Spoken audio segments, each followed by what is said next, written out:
Il est 13h, bonjour, bienvenue dans ce journal. À la une de cette édition, les 17 décisions fortes de la police nationale dans le siège des violences qui émaillent les combats de lutte. Cette dernière a annoncé hier l'arrêt jusqu'à nouvel ordre de la couverture sécuritaire des combats de lutte au Sénégal. Le ministère de l'Intérieur pointe les manquements répétés du CNG et des organisateurs, notamment le non-respect des consignes. Nous ferons également sur ce un tour à Pikine où les habitants sont traumatisés par les événements post-combat de lutte. Et puis à l'Assemblée nationale, Thierno Alassane Sall, pendant ce temps, n'a pas oublié les crimes de mars 2021 à janvier 2024. Dénonçant une injustice, il a lancé une bataille contre la loi d'amnistie. Il a déposé hier la proposition portant abrogation de cette dernière. Voilà tout pour l'essentiel des titres. Le développement, c'est tout de suite.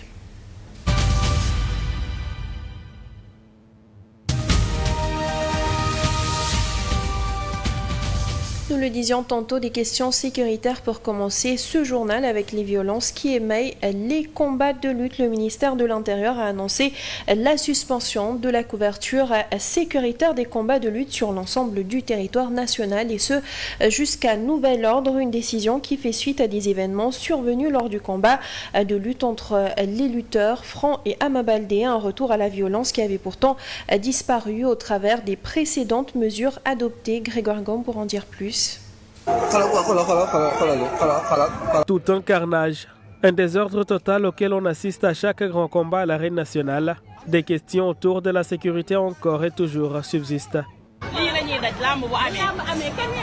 Police, promoteurs, lutteurs ou supporters, on se renvoie la responsabilité. La police, via ce communiqué, fait état de manquements. Assez pour ne plus assurer la couverture sécuritaire des combats jusqu'à nouvel ordre. Selon le communiqué de la police, de nombreux amateurs, malgré l'achat de leurs billets, ont été empêchés d'accéder au stade en raison de l'atteinte de la jauge maximale. Face à ces risques de débordement, les forces de l'ordre ont procédé à la fermeture des portes. Cependant, cette mesure n'a pas empêché un déchaînement de violence après les combats, entraînant des actes de vandalisme, la destruction de biens publics et privés, ainsi que des agressions.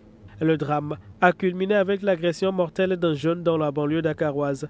Pourtant, en juillet dernier, l'ancien comité de gestion sous Birassène avait pris les mesures pour siffler la fin tardive des galas de lutte, les grands combats, plus tolérés au-delà de 20 heures.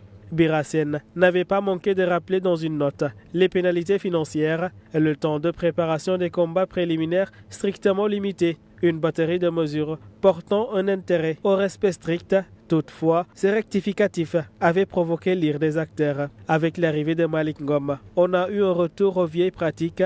Bonne ou mauvaise rupture, les conséquences parlent. Des horaires tardifs, des promoteurs qui n'en font qu'à leur propre tête ou à l'intérêt de leur business, des interrogations parmi tant d'autres. Ne doit-on pas sanctionner ces promoteurs pour manquement?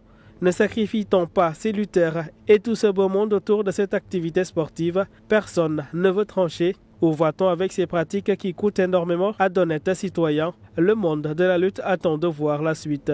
Ce qui est sûr, c'est que cette décision a fort impact.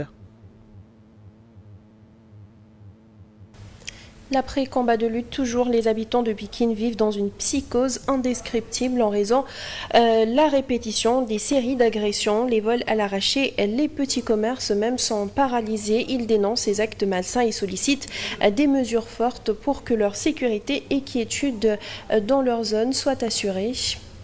Les combats d'après-lutte sont un moment propice pour les malfaiteurs, mais aussi un cauchemar pour les habitants.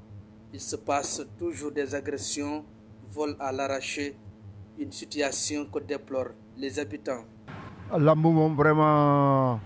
Après ce combat de lutte, on assiste malheureusement à des scènes de pillage, d'agression, entre autres. Ce n'est pas normal. Il faut que le ministre de l'Intérieur puisse prendre les devants et prendre ses responsabilités. Vous pensez que c'est normal que des paisibles citoyens puissent perdre leur bien comme ça? C'est pas normal. Il faut le dire et c'est dramatique.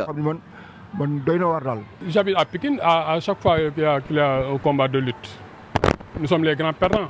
On est obligé d'arrêter nos activités. On n'y gagne absolument rien. Ce qui gagne, c'est le promoteur et les deux lutteurs. On les agresse devant tout le monde.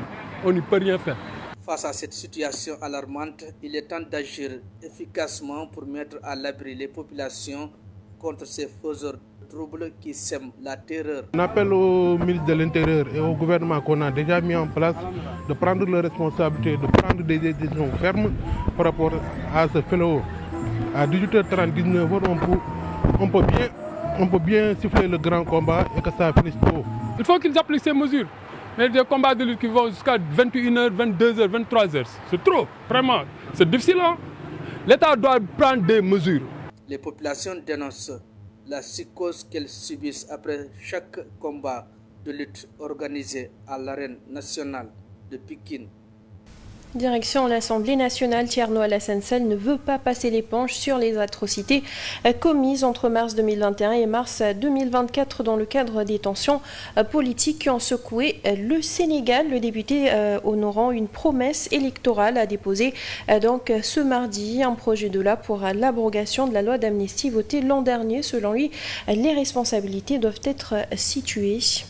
Quand on votait la loi d'amnistie en mars 2024, il y a moins d'un an, nous nous étions totalement offusqués de ce que des crimes qui ont été perpétrés pendant 2 ans au Sénégal, des atrocités et d'autres situations extrêmement graves qui ont plongé le pays presque dans un risque de cataclysme, n'aient pas pu être investigués de manière claire, nette et précise. La moindre des choses quand de telles situations se produisent, c'est qu'on investigue. Mais vouloir faire passer l'éponge dessus d'une manière simple, ce n'est pas possible. C'est contre toutes les normes internationales. C'est pourquoi, conformément à notre engagement de campagne électorale, nous avons déposé cette proposition de loi. Et je ne pense pas que parmi les 160 députés, les 165 députés, il y ait plus de 10 qui vont s'opposer à cette proposition. La loi d'amnistie, donc votée en mars 2024, continue de réveiller la colère d'une partie des acteurs politiques, des voix qui s'élèvent encore pour sa suppression. Retour sur les événements et le processus ayant abouti à son adoption avec Pape Bandagaï. C'est le 27 février 2024, un mois avant l'élection présidentielle, que l'ancien président Macky Sall a émis le vœu de faire voter une loi d'amnistie à la représentation nationale. À cette fin et dans un esprit de réconciliation nationale, je saisirai l'Assemblée nationale dès ce mercredi en Conseil des ministres d'un projet de loi d'amnistie générale sur les faits se rapportant aux manifestations politiques survenues entre 2021 et 2024. Cette mesure, si elle est votée par les députés, permettra à son principal opposant Ousmane Sonko ainsi que le candidat Bassirou Diomaye Faye de recouvrer la liberté après plusieurs mois de détention. Mais pour le président Sall, il s'agit plutôt d'une pacification de l'espace public. L'amnistie s'adresse aux faits et efface les faits. Pour dire nous voulons oublier. Nous voulons oublier, c'est pénible, mais il nous faut aller de l'avant. Le projet de loi est transmis à l'Assemblée nationale et voté le 6 mars 2024, à l'issue d'une séance plénière tenue sous haute tension. Notre préoccupation, c'est que les tortures seront couvertes par la loi d'amnistie. C'est parce qu'il y a eu des faits qu'on demande l'amnistie. L'amnistie ne se fait pas ex nihilo. Au final, le projet de loi est adopté par 94 députés contre 49. Quelques jours après la promulgation de la loi, Sonko et Diomaye sortent de prison le 15 mars, battent campagne et remportent le scrutin présidentiel. Plusieurs centaines de personnes appréhendées lors de manifestations populaires et considérées par le PASTEF comme des détenus politiques sont également libérées. 11 mois plus tard, Thierno Alassane Sall, député à l'Assemblée nationale, dépose une requête pour l'abrogation de la loi d'amnistie. Il emboîte ainsi le pas au Premier ministre Ousmane Sonko, qui en avait fait l'annonce un mois plus tôt, lors de sa déclaration de politique générale. Une annonce restée depuis, sans action concrète officielle. Il sera proposé à votre auguste Assemblée, dans les semaines à venir, un projet de loi rapportant la loi d'amnistie votée le 6 mars 2024 par la précédente législature. Pour que toute la lumière soit enfin faite et les responsabilités établies, de quelque bord qu'elles se situent. Rapidement à l'Assemblée nationale, toujours à la suite de la conférence des présidents qui s'est tenue ce mardi, les députés de la 15e législature accueilleront donc le Premier ministre Ousmane Sonko qui devra répondre à leurs questions. Ce sera bien sûr pour le vendredi. Et nous parlons à présent d'autre chose. Au moins 600 petites et moyennes entreprises venues de plusieurs localités ont pris part à la 4e édition du Forum de la PME sénégalaise. Hier, cette année, les échanges ont porté sur PME et innovation, levier de souveraineté. La rencontre s'est tenue hier au Grand Théâtre de Dakar. Forum de la PME sénégalaise, un grand événement qui a réuni 600 petites et moyennes entreprises issues de tous les 8 pôles territoires du pays. L'objectif étant d'échanger sur l'accès au financement, la formalisation des PME, l'accès au marché, entre autres. On a voulu aussi innover en faisant venir les PME des 8 pôles économiques et politiques de notre projet, justement, du Sénégal 2050. On a aussi des thèmes transversaux tels que l'innovation. On a vu aussi vraiment la forte présence des financiers, de nos partenaires techniques. On a vu en même temps les banques elles-mêmes qui sont là présentes. Cette 4e édition du Forum de la PME est également une occasion de mettre en exergue tout le savoir-faire du Sénégalais en termes d'innovation. Mais au-delà de cette exposition, nous avons également un forum scientifique qui va rassembler des experts sur 30 panels et masterclass. Nous allons avoir également donc, des B2B très importants et un deal room pour monter sur place des dossiers de financement pour les PME. Donc il y a des analystes financiers, de banques, de microfinance, de fonds d'investissement qui sont là sur les 3 jours. Donc cela va nous permettre un partage d'expérience. C'était aussi l'occasion pour la patronne de la DPME d'évoquer ce grand projet pour le financement massif et sécurisé de l'État du Sénégal qui est en gestation. Nous envisageons d'avoir des financements à hauteur de 3 000 milliards pour les PME à l'horizon 2028. Et donc ce pacte assoit justement ce programme-là et permet déjà pour cette année de mobiliser 1 000 milliards pour le financement des PME. Donc nous y sommes avec des partenaires bancaires, des institutions de microfinance, des fonds d'investissement. La 4e édition du Forum de la PME sénégalaise, dont le lancement a été présidé par le Premier ministre Ousmane Sonko, est axé sur le thème PME et innovation, levier de souveraineté. À cette occasion, le Premier ministre Ousmane Sonko, qui a présidé la cérémonie, a annoncé l'élaboration d'une loi sur le patriotisme économique qui sera, d'après lui, soumis très prochainement à l'Assemblée nationale. Un texte qui vise à renforcer la souveraineté économique du Sénégal en privilégiant les entreprises locales. Je voudrais insister sur l'importance du secteur privé dans notre agenda et notre programme. Nous sommes à l'ère du patriotisme. Le patriotisme est le moteur qui cimente et qui fait fonctionner toutes les nations et tous les États. Qu'ils soient revendiqués ou pas, chaque pays, chaque État a pour mission, principalement, premièrement, de promouvoir et de travailler à ses intérêts et aux intérêts de son peuple. Le patriotisme se différencie du nationalisme puisqu'il n'est pas exclusif. Et ce patriotisme peut se décliner sous plusieurs formats, parmi lesquels le patriotisme économique. Et c'est pourquoi le gouvernement, sous la direction et les orientations du président de la République, a déjà travaillé à élaborer un projet de loi sur le patriotisme économique qui sera incessamment soumis à l'Assemblée nationale pour mieux protéger et mieux promouvoir notre économie. Les questions économiques toujours, le ministre de la Microfinance et de l'économie sociale et solidaire, le Dr Alioune Badara Dione, a présidé la 5e édition de la Journée nationale de la calebasse de solidarité organisée par le réseau national des calebasses de solidarité. Il magnifie l'approche du travail du dit réseau qui intervient dans 13 régions et 126 départements. Cette initiative me semble extrêmement importante et doit être vulgarisée.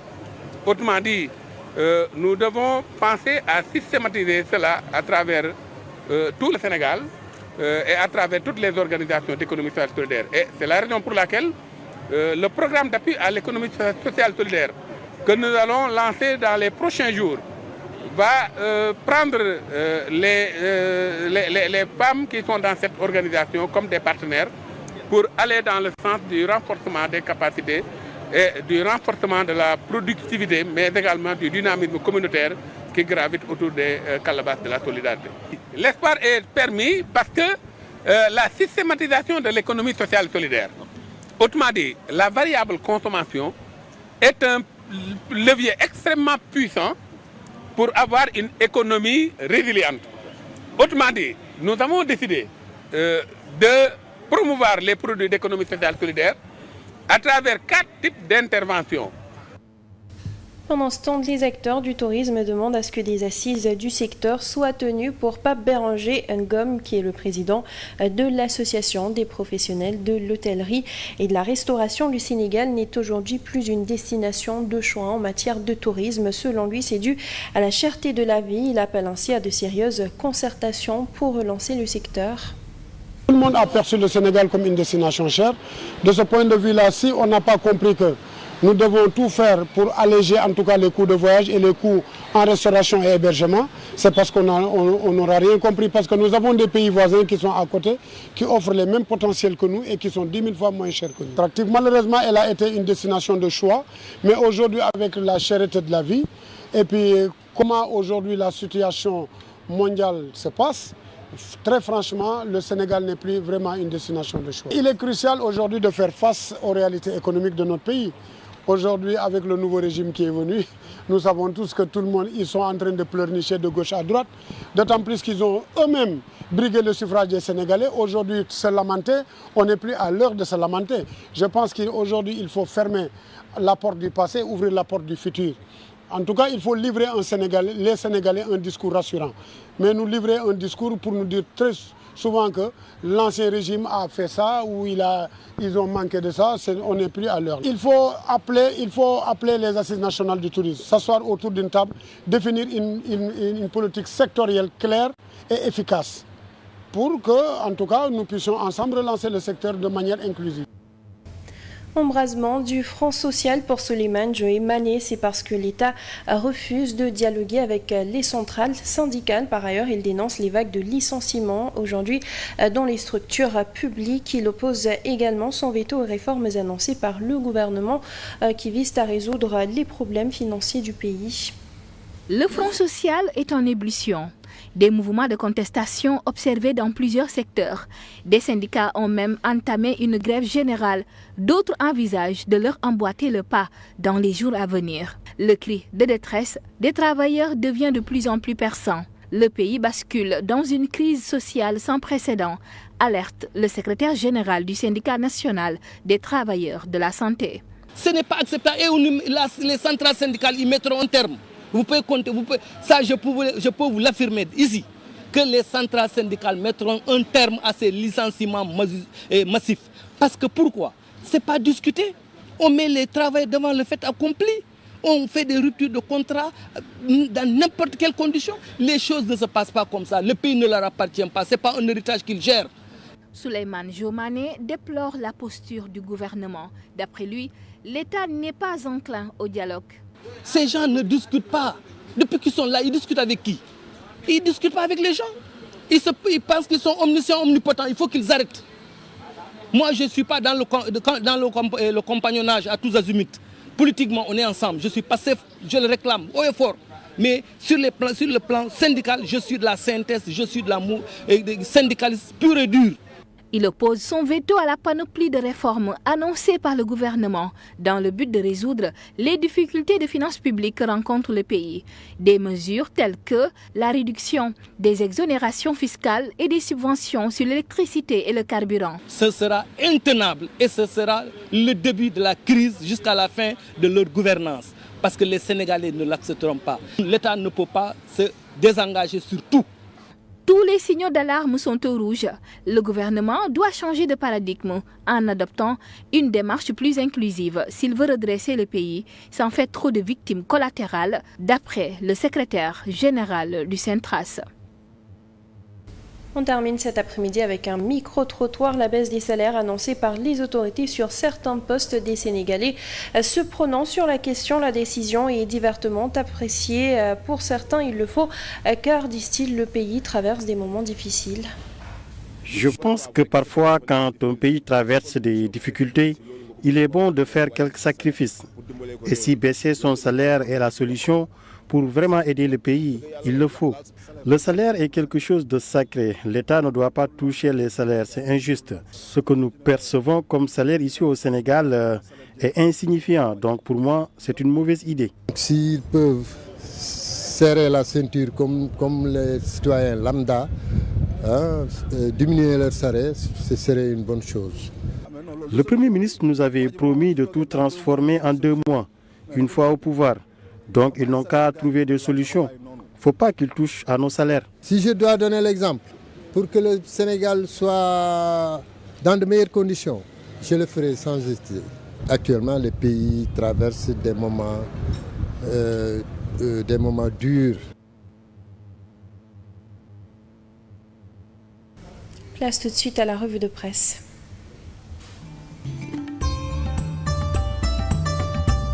Bonjour, la décision du ministre de l'Intérieur d'arrêter jusqu'à nouvel ordre la couverture sécuritaire des combats de lutte fait la une de quotidien paru ce mercredi.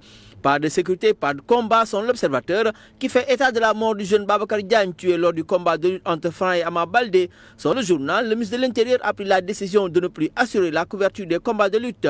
Mais sur le journal, l'Observateur toujours, l'autopsie effectuée sur le corps de Babacar Diagne révèle une barbarie, de terribles contusions thoraciques et le choc fatal au cœur. 17 morts depuis l'installation de l'arène nationale à Pikine sont le député Babacar Ndiaye. Enquête est revenue sur la décision du ministre de l'Intérieur Jean-Baptiste Tine de ne plus assurer la couverture sécuritaire des combats de lutte.